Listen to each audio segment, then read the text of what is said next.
For CNU, it is a great, much anticipated time to have Richard Florida come and speak to us. New urbanists have read his books. Maybe not all of them, maybe not every member of CNU has read all of the books, but The Creative Class and The Great Reset. These are books that have influenced the new urbanism. We have much in common, the love for cities and urbanism and urban place. Richard Florida is an intellectual. He's also somebody who is into popular activities with people. Esquire magazine, I have to read this quote, so I better put my glasses on. Esquire has included him in its annual list of the best and brightest, and Fast Company dubbed him an intellectual rock star. I don't know if you can have those two words together, but I guess you can.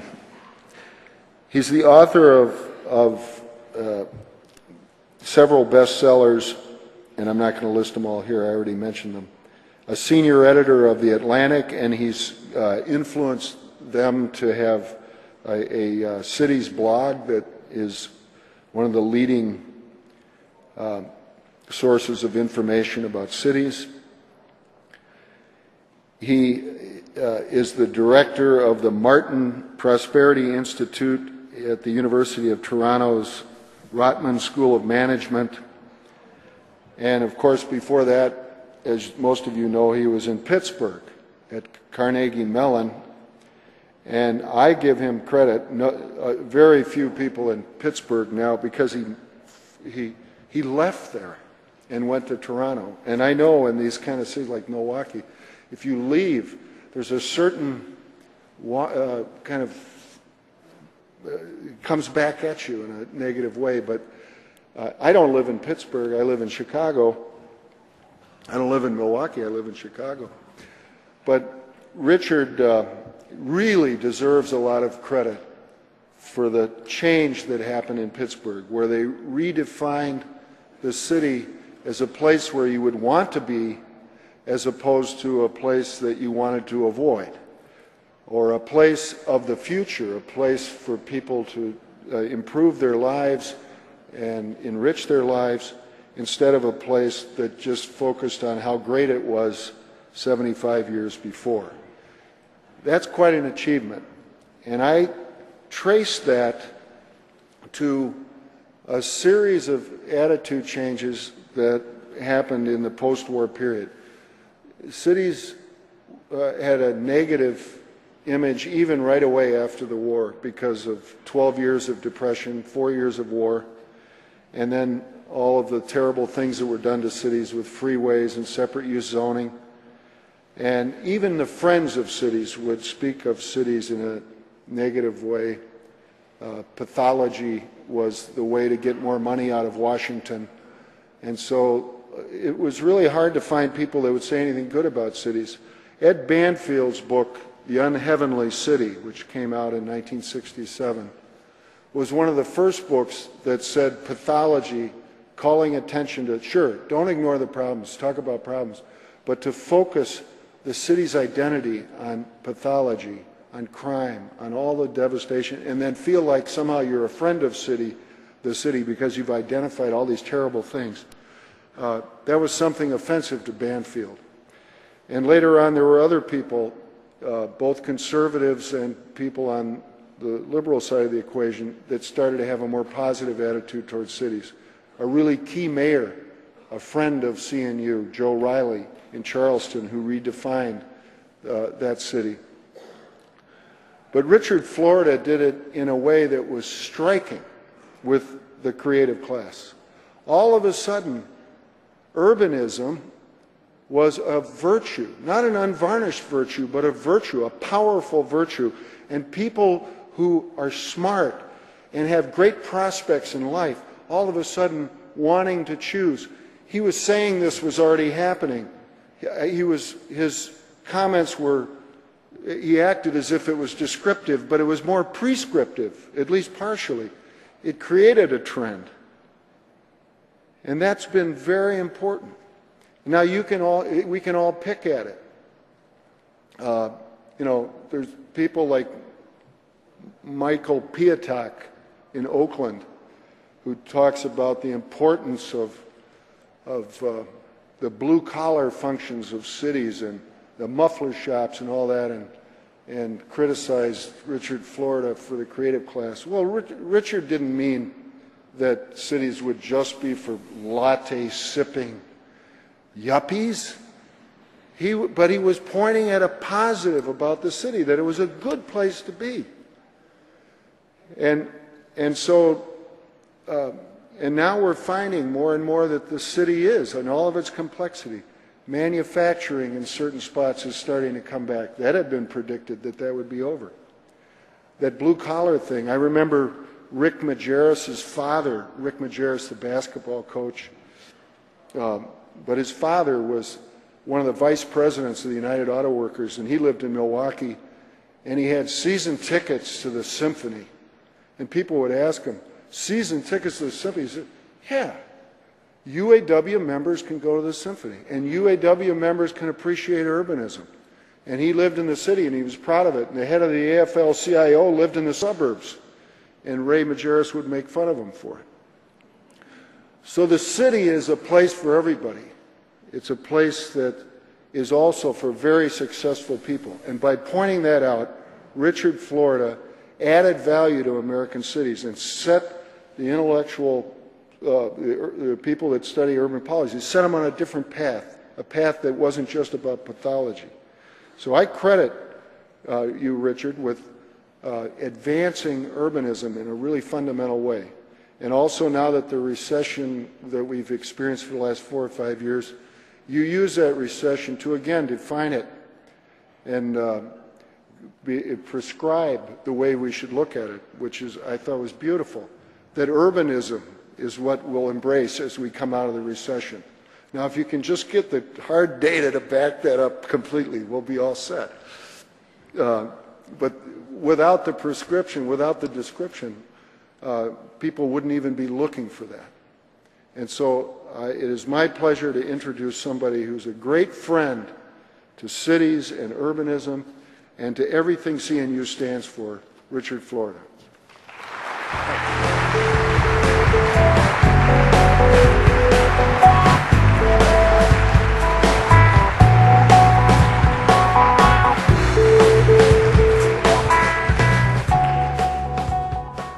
Thank you, John, for that very, very kind introduction. And thanks to John and to Liz and all the staff and board members, to Alan of CNU for inviting me here on this just fabulous 20th birthday party.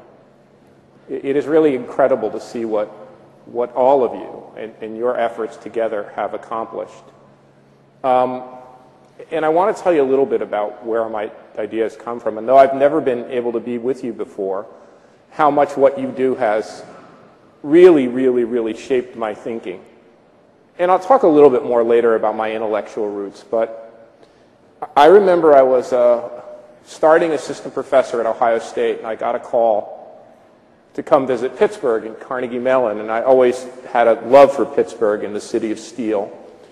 And it was a joint appointment. The joint appointment didn't pan out, by the way. It was a joint appointment between the School of Urban and Public Affairs and the School of Architecture. And in that very meeting, there was a man with a shock of gray hair with what I thought was an English accent, but it was I came to learn it was a South African accent. And his name was David Lewis. And David and I became very, very, very dear friends. And he took a novice person who thought he was an urbanist and an urban economist and urban planner. And when I came, he took me on a tour of Pittsburgh. And he showed me what a real urban fabric was like. And then he was gracious enough to introduce me to 2 of his students, a fellow named Ray Gindros and another fellow named Don Carter. Don has become one of my closest lifelong friends. We still work together. And Don now heads up the lab at Carnegie Mellon. And Don and I are now colleagues again because the University of Toronto and NYU and Carnegie Mellon have a joint center together. And Don and I I remember the first talk I gave in Pittsburgh, and Don was there, on what would become the rise of the creative class. And then I met Andres and Liz, and I gave a talk in Seaside many, many, many years ago. And then right before I wrote Rise of the Creative Class, I came to Milwaukee and I met John. And he took me for another tour. And, you know, I think getting to know cities through the eyes of urbanists, new urbanists, urban designers, urban planners, architects, people who know the urban fabric, help to shape and really transform the very crude way I used to think about cities. And then, you know, it's 10 years, John. It's 10 years, almost to this day, that Rise of the Creative Class was published. And then at that period, I thought, it's probably the same thing that went through all of your minds 10 years previous. There was so much wrong and incorrect and so much that people talked about city versus suburb and urban this that didn't make sense. And I remember one day I just asked my students, when you graduate, where do you want to live? And I got this flood of things that came back at me, and I said, you know, I have to write that up. And so that book, you're very kind to call it prescriptive, but it very much was descriptive. It very much was my attempt on turning 40, having spent 20 years trying to figure out cities, my attempt to kind of tell people what cities were about, and very much shaped by my own reality.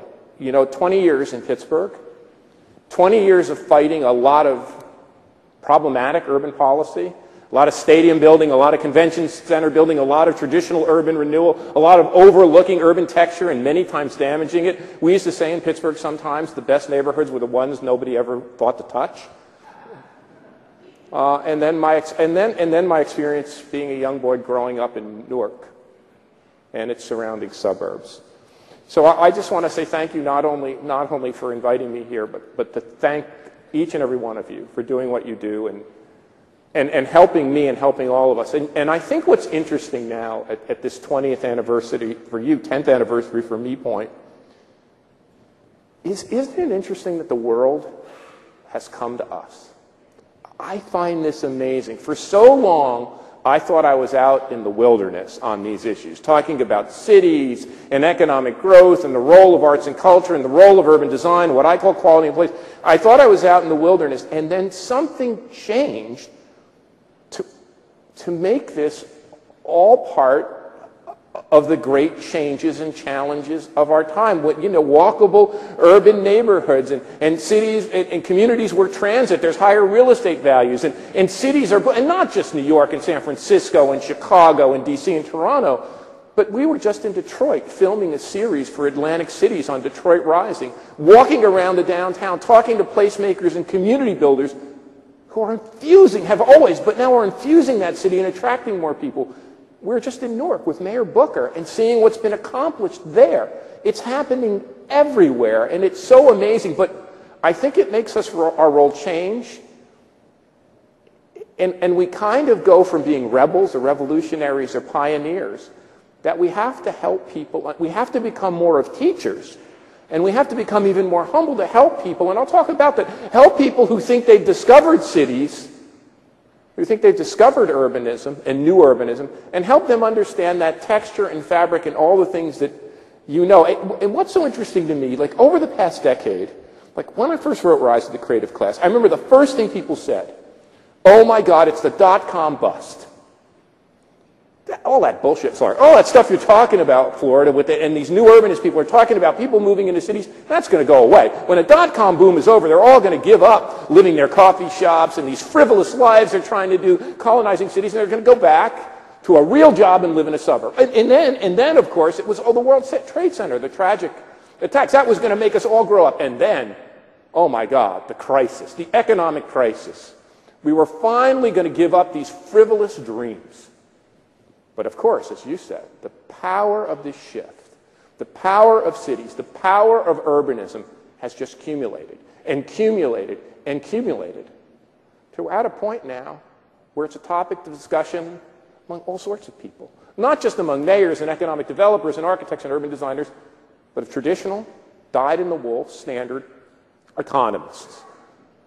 So it's something that's really important, and I want to tell you a little bit about my journey and tell you how I come to view cities and how I come to view this nexus about creativity in cities and maybe clear up a few things that you might have thought about me or where I stand on issues. You see,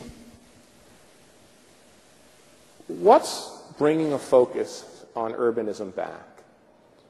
What's making people see increasingly how important our cities are? What's encouraging people to move to walkable neighborhoods, as Ellen and her colleagues have written about, to retrofit our suburbs? As Chris Weinberg has noted, the real estate increasing values in walkable urban and near-in suburban communities. That's not epiphenomenal. That's not something that's just happening because there's a lifestyle shift and people prefer urban living. Our economy has gone through one of the greatest economic transformations in all of human history. You know, for most of our time, human beings on Earth, we developed our economies, we built our communities and societies by pumping natural resources out of the ground. We first located near fertile river deltas. We built up trading towns and communities, and then in the Industrial Revolution, we built these large-scale industrial cities. And when economists looked at this, they had a very simple way of arguing what conditions economic growth. 3 factors: land, labor, and capital. Oh, and then it's very interesting when we talk about resets and economic transformations. You know, the first one that happened in the 1870s, it wasn't just a change in government policy or a change in investment. It was a change in the way we lived that powered economic growth. It was the shift from the farm to the then small-scale, compact, urban industrial center. And even in the 1930s, people talk about the Great Depression and the New Deal and the war mobilization effort and the rise of new technologies. It was the rise of suburbanization and the demand that suburbanization and the change in urban and suburban form that it caused that powered our economy. You know, those first economic transformations, the one that Marx wrote about, the shift from an agrarian to an industrial society, the rise of a mass production Fordist order, they came with a lot of cost. They generated a lot of disruption, a lot of tragedy. We had 2 major Great Depressions. We fought 2 major world wars. We saw the rise of communism and fascism throughout Europe. We saw the fragmentation of civil society, mass unrest. The economic transformation we are going through today is bigger than those combined. Because the first time in human history, the nature of what we do to create wealth has changed. It's no longer land, labor, and capital, which are the source of creating wealth and value in society. But you've all lived through this. You've all seen this. Over the past 10 or 20 years, we've seen our economies globalize. We've seen the rise of China and India, Brazil, the BRICS, the emerging economies. We've seen the deindustrialization of great communities like Pittsburgh and Newark, Detroit, where my wife is from, Milwaukee, where you're from. We've seen manufacturing shift offshore, but our communities didn't die because the nature of how we create value and grow our economies changed. And other people have talked about this, you know, and I had to learn about this when I tried to put it all down in Rise of the Creative Class. People called it a shift from a manufacturing to a service economy. You remember that. They called it a shift from an industrial to a post-industrial economy, an information age, a high-tech age, the internet boom. And the great Peter Drucker, one of my true inspirations, in his studies of Detroit and General Motors in the 50s, said what we're shifting to is a knowledge economy. An economy where it's no longer the ability to mass natural resources, oil, coal, petroleum, iron ore, and combine them with the physical labor power, the things that Marx wrote about, the physical labor power of a working class, that in fact the nexus of economic growth was shifting from that to the human mind. And I read Drucker's work very closely, and then one day it dawned on me. And I guess it's because I'm such a lover of classical economists like Adam Smith or social contracts theorists like John Locke or Jean Rousseau, since I read so much Marx when I was a kid. And what Marx was trying to get at was not just the evolution of capitalism, but the things that we did as human beings that made us all similar. And he argued that what created not only economic growth, but what bound human beings together as a collective was not our ability to vote or to express ourselves or our freedom. It was our ability to use our physical labor to transform nature. He called it intersubjectively. A big word for when we come together and work in a damn factory in Milwaukee or Chicago or Pittsburgh or the Rhine we become ourselves, we transform nature, we become a class. And I said to myself, what's new and different in this society isn't the information we create, the technologies we build, the services we generate, or the knowledge that's poured into our head. It's not really even our physical labor. What binds together every human being, every one of us in this room, every little boy and girl, every person, regardless of where on earth you were born or when you were born, if you're black or white, Hispanic, African American, Latino, Asian American, no matter what kind of family you grew up in, whether you're gay or straight, no matter able-bodied or disabled, I could go on. What binds us all together is something that's more fundamental and elemental, psychologists will tell us, than our physical labor. It is the thing that we all share. It's our innate human creativity.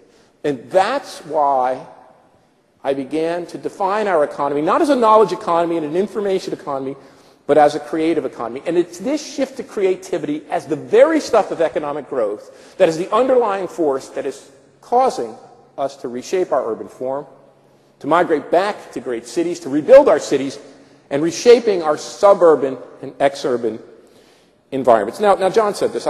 Since I wrote that book, I've certainly had my share of critics.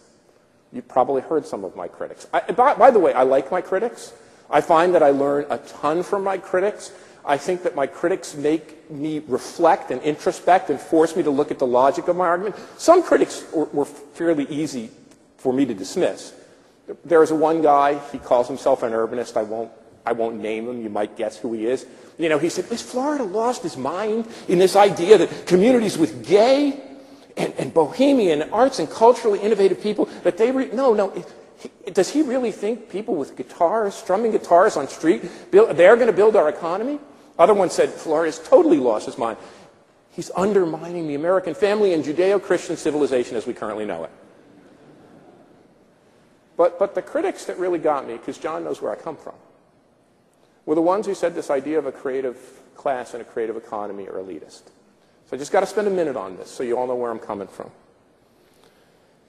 The core argument of all my work, every single thing I've written for more than 30 years, every single human being is creative. That's the bottom line. Every single human being is creative. And that what's really we have to do is not focus on shifting or manipulating or attracting the 30 or 35% of us in this room and elsewhere who have God's good fortune that we get paid to use our creativity in our job. It's to stoke the creative furnace that lies deep within every single individual. That's our task as city builders and community builders and placemakers, to stoke that creativity that lies deep within everyone, to expand the boundaries of the creative class, to tap that creative furnace. That's the missing element in our society. And I just want to tell you how I learned it. I didn't learn it. I have no background in arts and culture. I didn't study arts and culture. I didn't study arts districts. I didn't study diversity. I came to that all late in my life. I studied factories. If you go back and read my work, I studied factories for nearly 20 years before I came to this turn. I began to see that the factories that were growing versus the ones that were declining, the ones that were reindustrializing their communities, not deindustrializing, did something different. They didn't have a boss and high-powered engineers and MBAs. They empowered the workers on the factory floor. And then when I was writing Rise of the Creative Class, I figured out where I learned this, and I need to tell you this. I learned this from my dad. My dad's name was Louis Florida. He was born in 1921 in Newark, New Jersey, the son of Italian immigrants. My dad left junior high school at age 13 in 1934 at the apex of depression because he had to get a job. Got a job in a factory, Victory Optical, in the down neck, ironbound section of New York, making eyeglasses. He, his mom and dad, my grandpa and grandma, and his 6 siblings all worked to make one living wage. My dad then, on the day Pearl Harbor was attacked, put his tools down on his workbench. He served in the U.S. Army, stormed the beaches at Normandy. He came back to that factory where he worked from age 13 to age 65. And when I was a young boy, I wanted to see what my dad do, and I would beg him to take me to work, and he would say, no, Richard, I work in this factory so you don't have to. It's your job to get an education. But on Saturdays when the plant was running overtime and I was complaining a lot, he would relent, and he'd take me into the factory. And I would see in that great ironbound section of Newark, I would see the machines and technologies whirring injecting, molding plastic glasses, shaping metal frames. My dad knew I was fascinated with technology, and he would see me trying to look at the machines, and he told me something that later many other great business leaders told me. My dad told it first. Richard, it's not the machines and technology that make this factory great. It's the knowledge, it's the intelligence, it's the creativity of the people who work here. Creativity is the great leveler. It knows no boundaries. Doesn't care if you work on a farm. Doesn't care if you work in a factory. Doesn't care if you do services, if you're a high-tech entrepreneur. Doesn't care if you're a musician. Creativity cuts across. It has annihilated the social categories we have imposed on ourselves that I had to grow up with. The categories of race and gender and homophobia. Creativity comes equally in boys and girls, men and women. It cuts across racial and ethnic boundaries. It doesn't care if you're able-bodied or disabled. That's why when I pointed out in my book that 50% of those high-tech businesses that people want to emulate in Silicon Valley were founded by someone who was not born in the United States, was born in a foreign country. That's why I pointed out in my work that if you wanted to understand where creativity comes from and flourishes, you can't look at segregated, segmented societies that are spatially and intellectually and racially and economically separated. And that's where we found indexes like the gay measure and the bohemian measure. It was places that were open to new people, open to new ideas that would grow. Well, that's an important grounding because it takes us where we need to be. Because most people hear that and look at our time and see a rise of an innovative, knowledge-driven, creative global economy, and they say, oh, aha.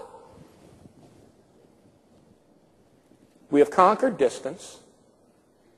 We have the internet. We have social media. We have smartphones. We have Facebook. We have Twitter. And we have globe-straddling companies and giant planes and fast cars and big highways. We've conquered distance. We've overcome geography. The world is flat. The world's flat. You can live anywhere you want and plug and play from the mountaintop, from the lakeside. You don't have to live in a city anymore. You don't have to be in a community. That's the old-fashioned way. In a global technology innovation world, place is irrelevant. Not so fast. Not so fast at all. In fact, when you begin to poke at globalization, you see that there's one force that pulls people apart, very standard technologies, things that can be done and automated or routinized or standardized. But for the things that really matter, the things that really create value, the things that stimulate the economy and enhance the human spirit, those things concentrate and cluster. What did Mike Porter say at Harvard? He said this globalization thing has tripped up a lot of otherwise very smart people who see it just pulling people apart. As it pulls people apart, it also concentrates, you know the statistics. The past year, a couple of years ago, was the year the world went urban. Now more than 50% of us live in cities. It's going to go up to 60, 70% over the next several decades. We are generating cities in China and India of 1 million, 2, 5, 10 million a year. We are becoming much more of an urban world than anyone could have ever envisioned. We did this by looking at the satellite images of the world at night. You know, no one collects comparable and systematic data on where the cities of the world and how our world is becoming more urban. So we took the satellite pictures, and we looked at where urban population and economic activity is concentrating. I now live in Canada. Those of you who are Canadian or visit Canada, and America is a big country.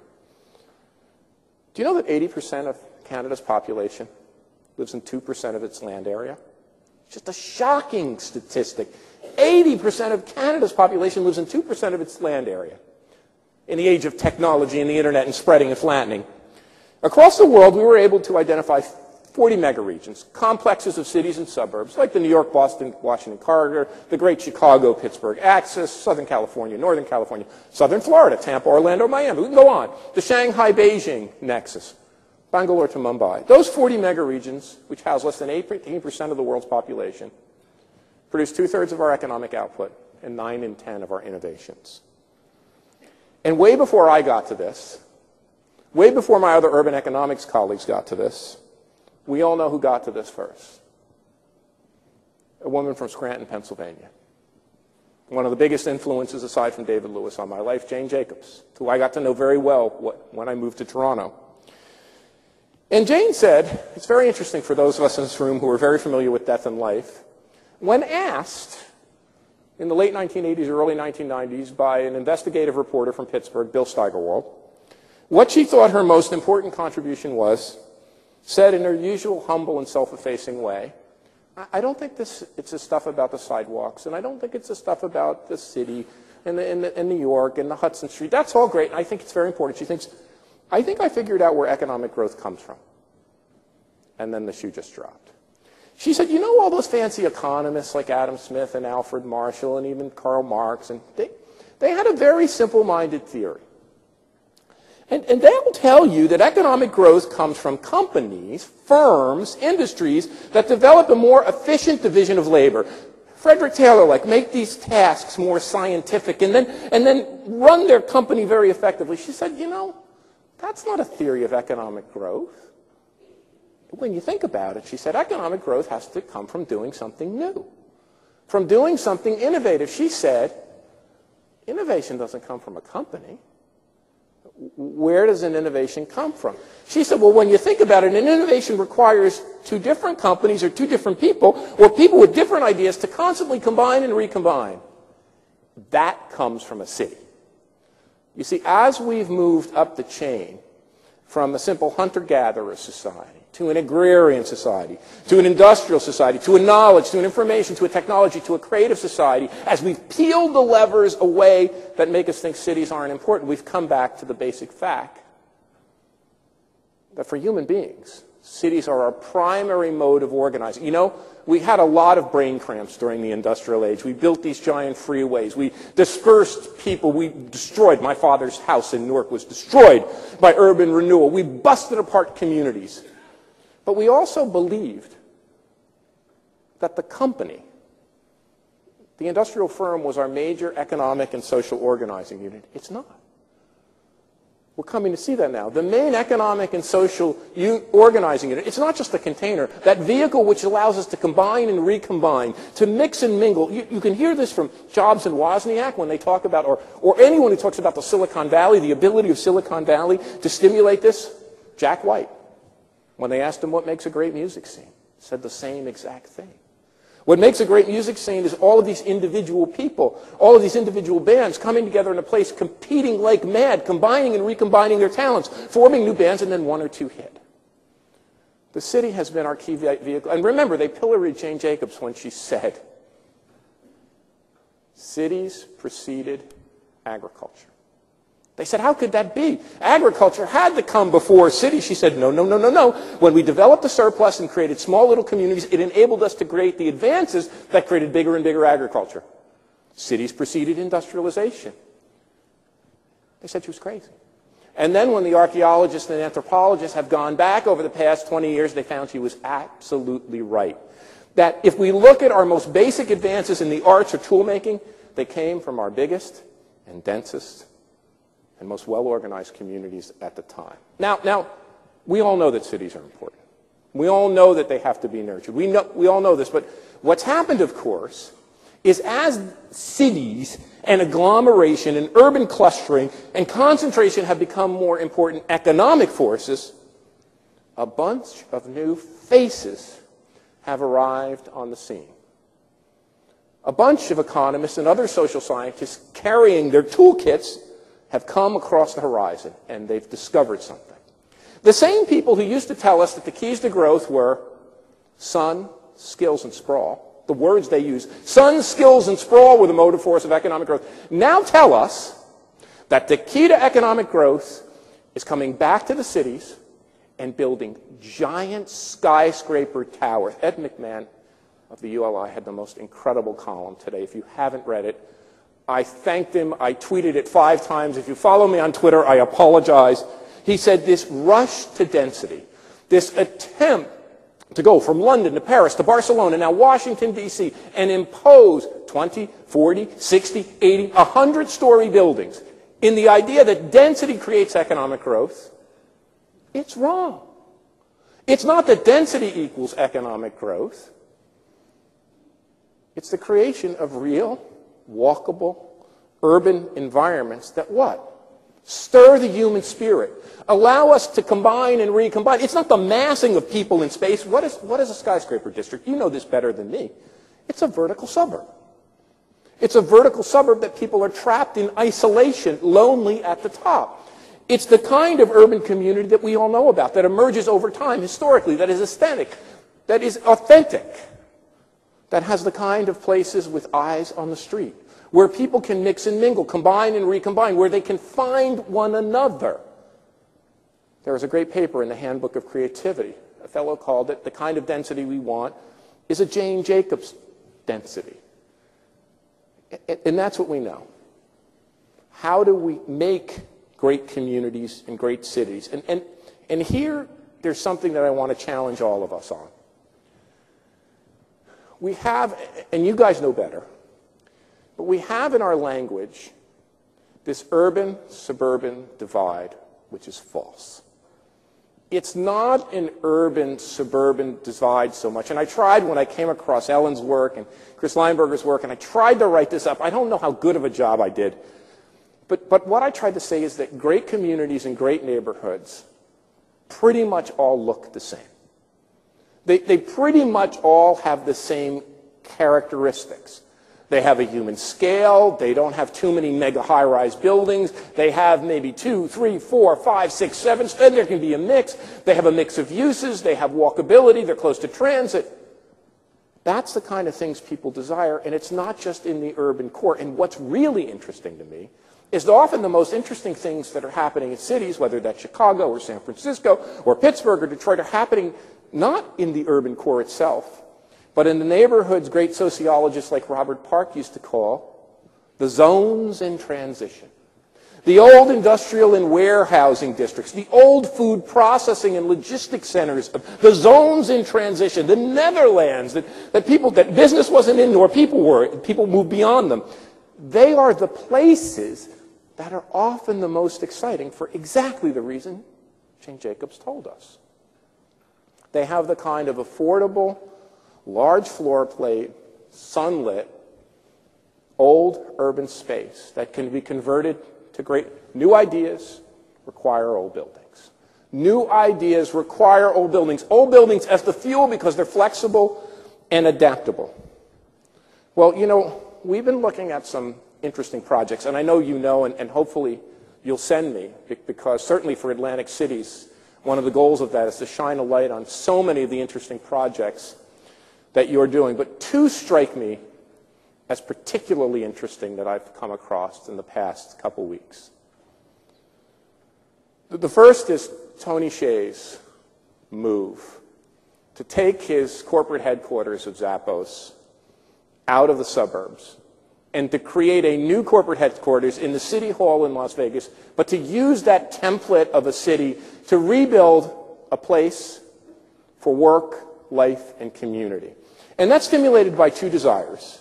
And Don Carter and I spent a great deal of time out there, walking around, looking very closely. On the one hand, it's a place to create community for the people who work at Zappos and to breathe life back into the original downtown of Las Vegas.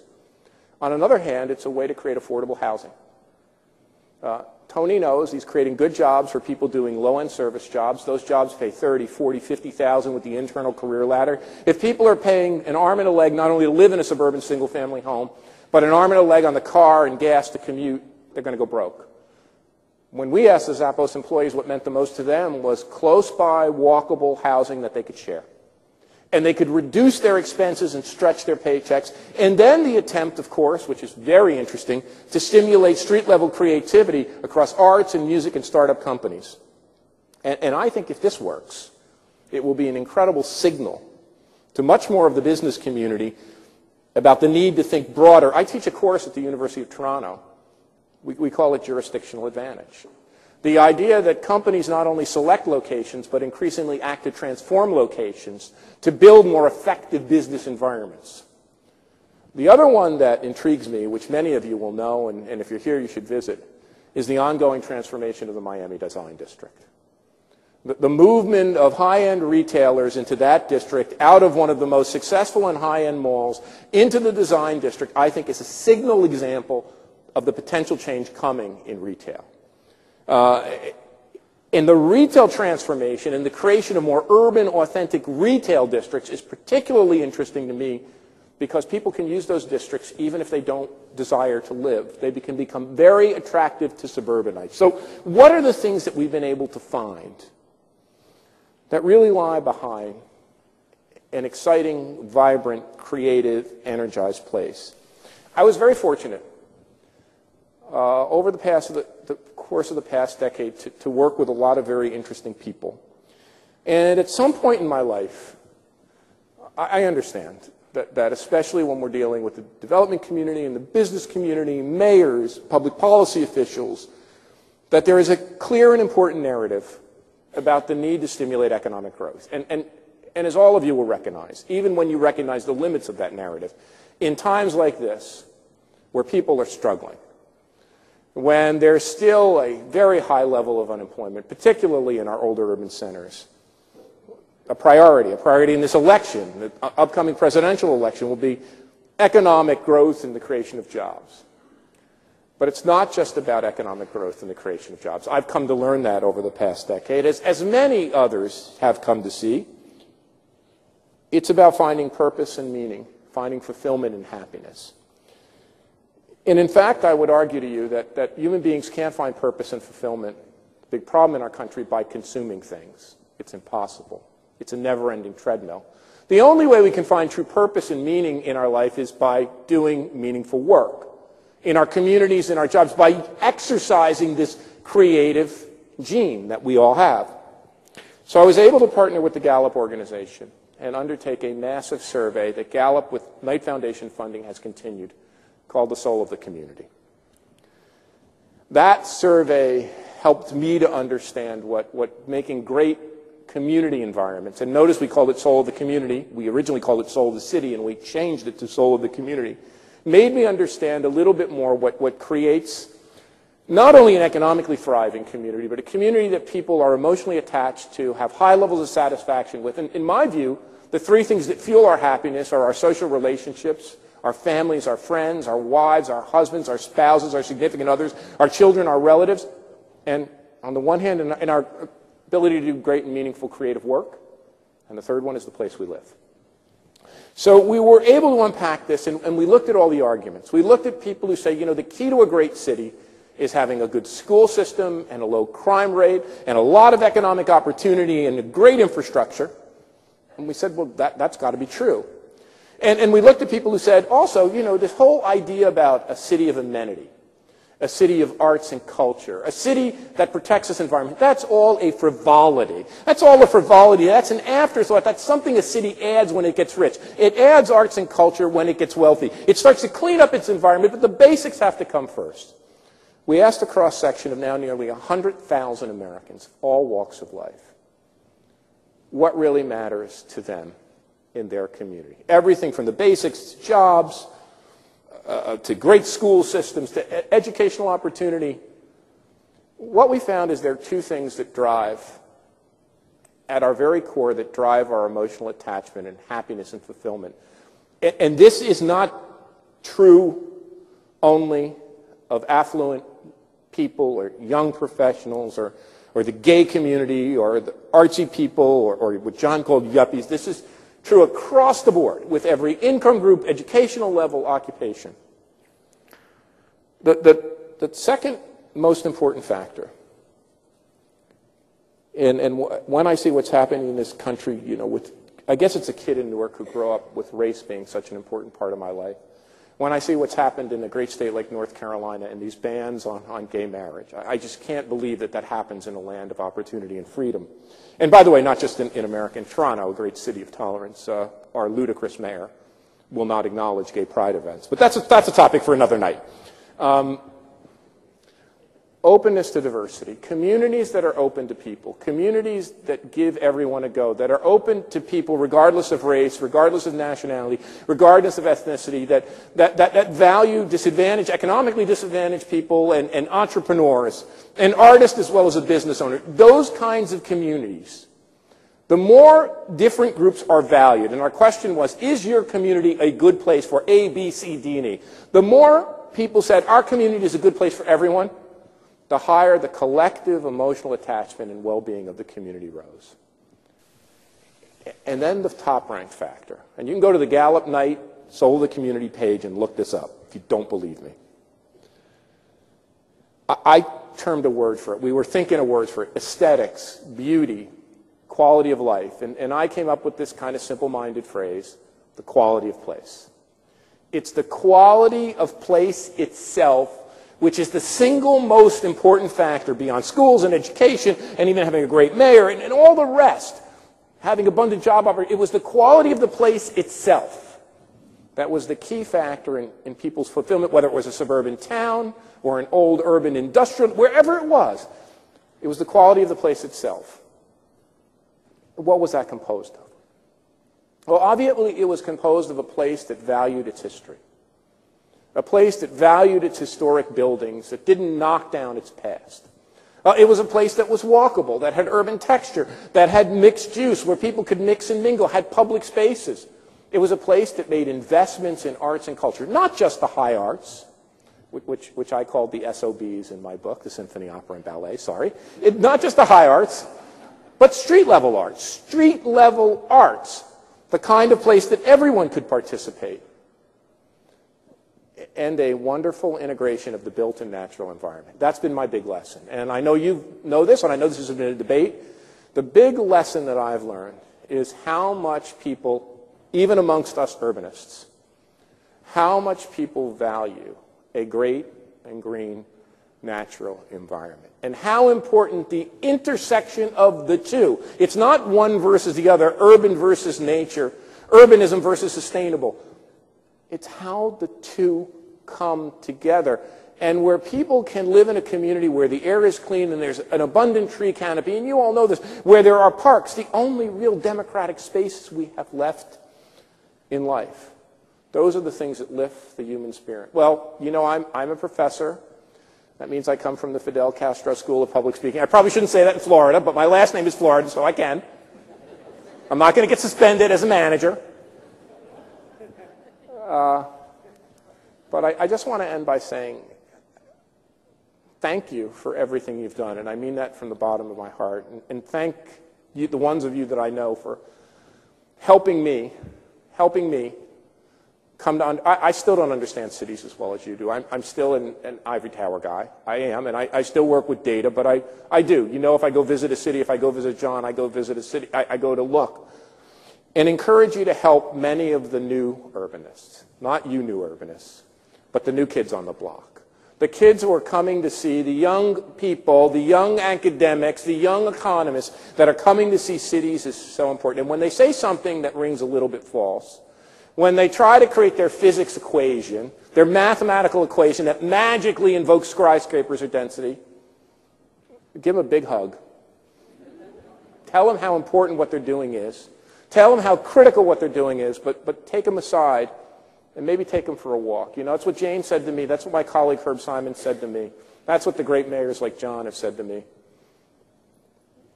Let's go for a walk and see what a city's really like. And let's use the power of our eyes and eyes. You have those skills.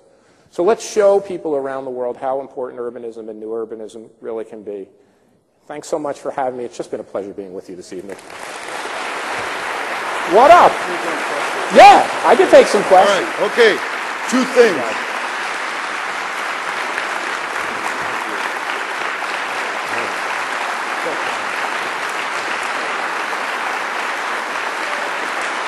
Okay. All right, stop it. Stop it. We're going to take a couple questions. So you have to moderate the questions. All right, I will. Any immoderate questions will be the ones you get. All right.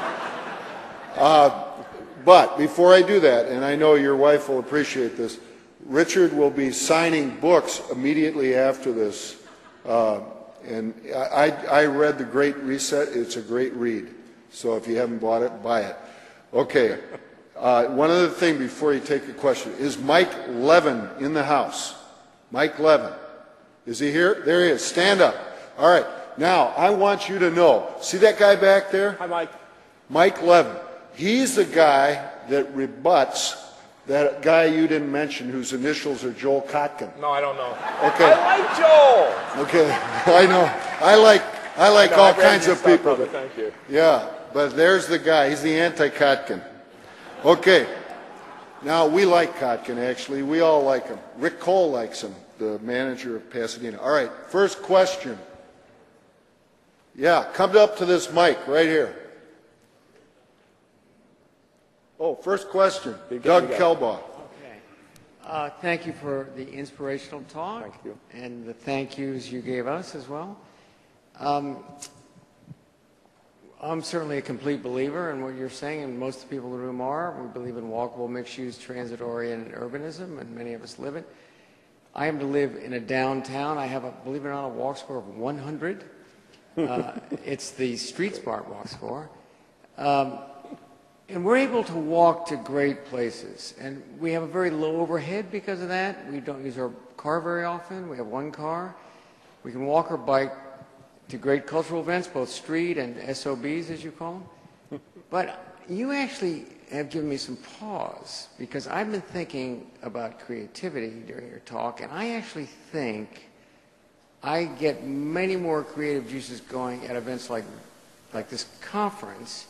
And where I work, it's not a factory, it's a university building, but actually I don't get as much creativity from biking and walking around my neighborhood as I do from my workplace or from events like this.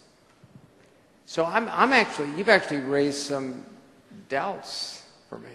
So I agree with you. And, you know, it's funny, I didn't talk about the health benefits of walkability, or we all know that. But certainly as a creative person, I agree. I get as much or more stimulation from meeting great, interesting people everywhere, especially in focused interaction like this. So it's a balance. One other thing I want to add, if I seemed a little too extreme, which is one puzzle that I'm dealing with. And there are places that depend on the car. And so I'm by no means impugning cars. I actually like cars. I don't drive very much, but I like cars. Well, I'm 54. That makes sense. I've grown up in the age of the car. But places like Silicon Valley, which are terribly car dependent, and Nashville in music are exceptionally innovative. So I don't mean to impugn driving either. And in fact, those places may have a better sense. You know, Jonah Lehrer, when I interviewed him, said they have a kind of city characteristics by default, or they try to emulate certain elements of it. But I think you're right. In our great world, it's not an either or. It's not all compacted. It's certainly the ability to travel and interact and connect over long distances. But when we do that, we also tend to do that in cities.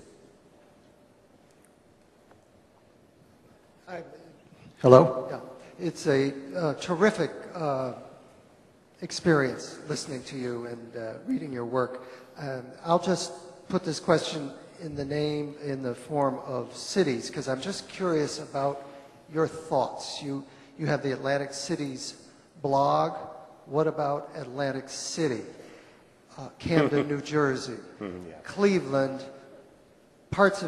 much of Detroit, parts of the South Side Chicago, East St. Louis. I've been so inspired. I'm looking for inspiring thoughts on those. Well, it's sort of our life's mission, isn't it? To the Newarks of the world. You know, I keep thinking about why I was drawn to cities, because I saw one dismembered.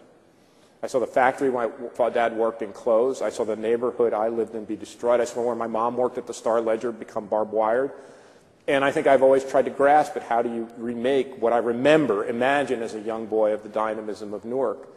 One of the projects I'm embarking on, hopefully with support from a major foundation, is just this: to try to figure out a typology of cities not only in the United States but globally.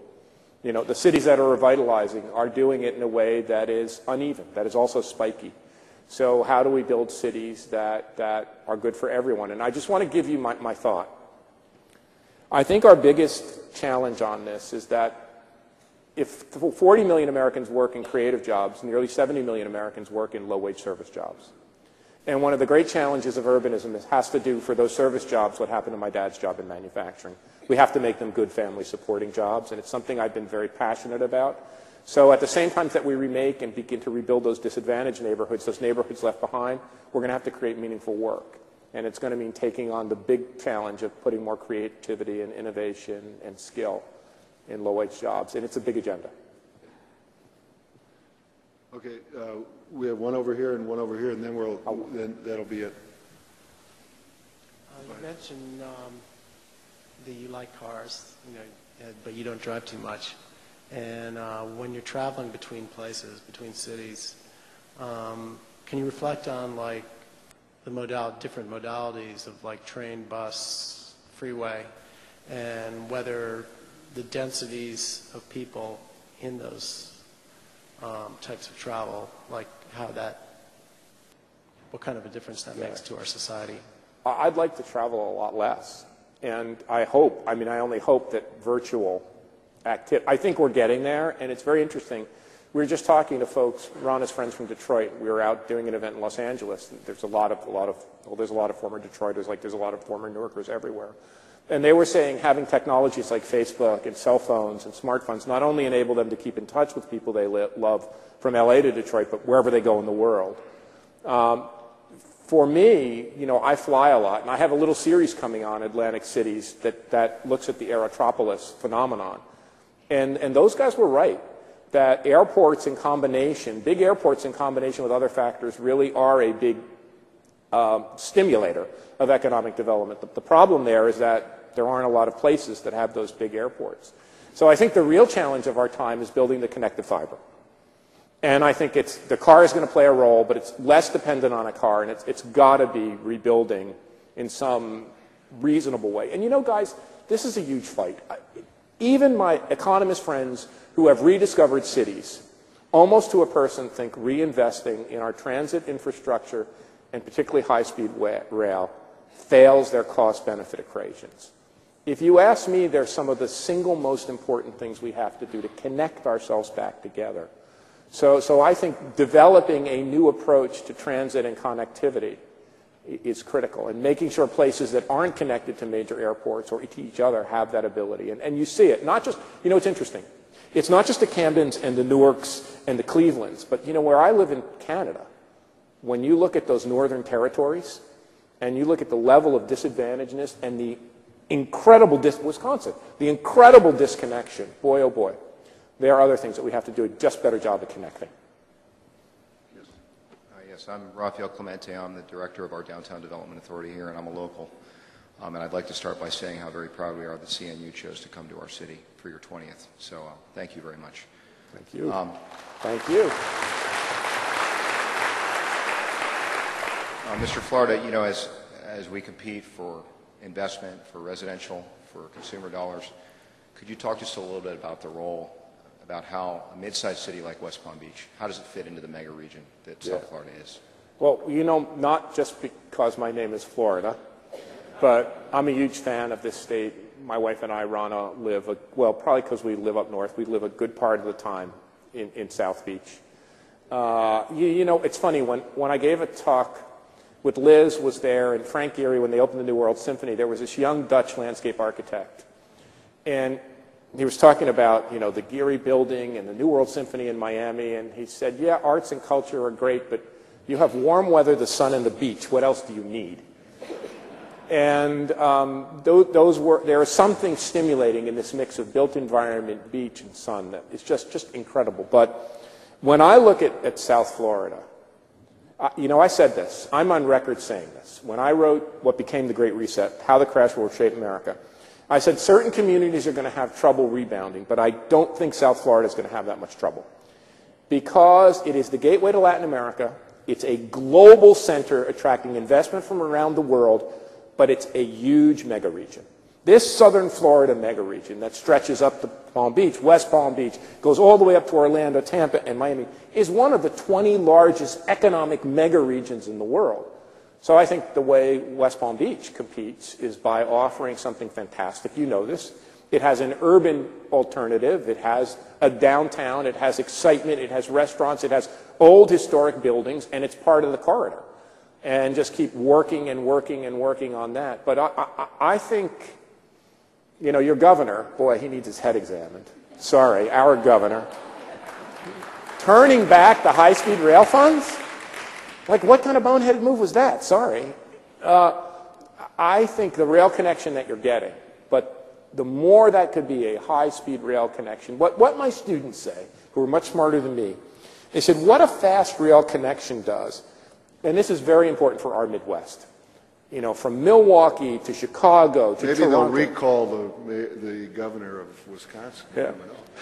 My students say it enables a place to borrow size and scale. I just love this construct. So for places that are disconnected, as we can't shrink the distance, but we can, and that's, when you look at the history of urbanism, that's what we did. We not only made our cities larger, we made our cities larger by shrinking the time. We've increased the velocity of moving people, goods, and ideas. So for us in South Florida, but also many other regions that are sprawled out, we're not going to get our cars to move any faster, and they're gridlocked on the highway. We're not going to be able to scoot in planes because it takes a long time. The only way we're going to accelerate this, on the one hand, is becoming more walkable and closer to one another, and when our places are farther apart, by creating faster transit through faster rail and other high-speed rail. Anyway, I've talked too long enough and just want to say thank you guys again. All right. And thank you, John. Thank you very much. Richard, Florida. Thank you, guys. He's going straight back to the book signing table. If you want to talk to him, buy